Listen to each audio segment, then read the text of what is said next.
ସାର sufficient ଅଛି। ଆମର 17/7 ସୁଦ୍ଧା ଆମ ପାଖରେ 1,81,810 ଟନ୍ ସାର ଆମେ ସମ୍ବାଦ ବିଭାଗ ରିସିଭ୍ କରିଛି।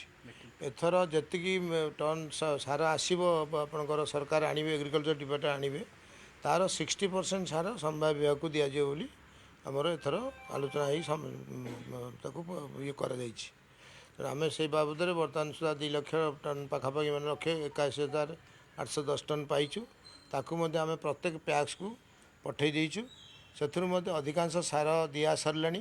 ଆମେ 1,14,874 ଟନ୍ ସାର ବର୍ତ୍ତମାନ ସୁଦ୍ଧା ଆମେ ଚାଷୀମାନଙ୍କୁ ବାଣ୍ଟି ସାରିଲୁଣି। ଆମର ଆଉ ଆପଣଙ୍କର ସେ ଯେଉଁ ଆଉ 60,62,000 ସାର ଗଚ୍ଛିତ ଅଛି। ତେଣୁ ସାର ପାଇଁ ଏ ବର୍ଷ ଅସୁବିଧା ହେବନି। ସରକାର ପୁରା ତା ପାଇଁ ସଜାଗ ଅଛନ୍ତି।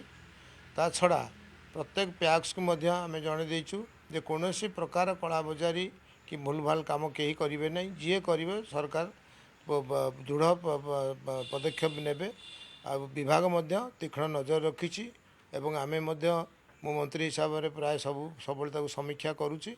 ତେଣୁ ଏ ବର୍ଷ ଆମେ କୌଣସି ପ୍ରକାର ଅଭାବୀ ସାର କରେଇ ଦେବୁ ନାହିଁ ବୋଲି ଆମେ ସମସ୍ତେ ମନସ୍ଥ କରିଛୁ। ସାର୍, ଯଦି ସାର ସଫିସିଏଣ୍ଟ ଅଛି ତାହେଲେ ରାତିରୁ କାହିଁକି ଲମ୍ବା ଲାଇନ୍ ଲାଗୁଛି?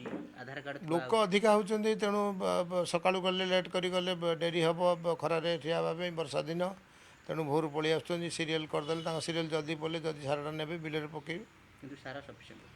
ସାର ସଫିସିଏଣ୍ଟ ଅଛି। କଳାବଜାରୀ ଗୋଟେ ରହୁଛି କି, ଯେମିତି ଗତ ଥର ଆମେ ଦେଖିଲୁ ଅନେକ ସମୟରେ ସାର ଗଭର୍ଣ୍ଣମେଣ୍ଟ ଯୋଗାଉଥିଲା କିନ୍ତୁ କଳାବଜାରୀଟା ହେଉଥିଲା।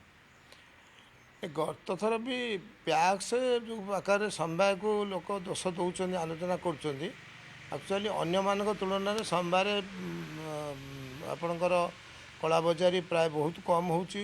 ଯଦି ବି ଗୋଟେ ବାଇଚାନ୍ସ କେଉଁଠି ଭୁଲଭାଲ ହେଇଛି, ଆମେ ସାଙ୍ଗେ ସାଙ୍ଗେ ଦୃଢ଼ ପଦକ୍ଷେପ ନେଇଛୁ। ସେ ସେକ୍ରେଟେରୀକି ସସ୍ପେଣ୍ଡ କରାଯାଇଛି। ଯେଉଁମାନେ ସେଥିରେ ସମ୍ପୃକ୍ତ ତାଙ୍କୁ ମଧ୍ୟ ସସ୍ପେଣ୍ଡ କରାଯାଇଥିଲା। ଏବେ ଏଥର ମଧ୍ୟ ଯଦି ସେଭଳି କିଛି କୌଣସି ଭୁଲ ଯିଏ କରିବ, ଦୃଢ଼ କାର୍ଯ୍ୟାନୁଷ୍ଠାନ ନିଶ୍ଚିତ ଭାବରେ ଗ୍ରହଣ କରାଯିବ।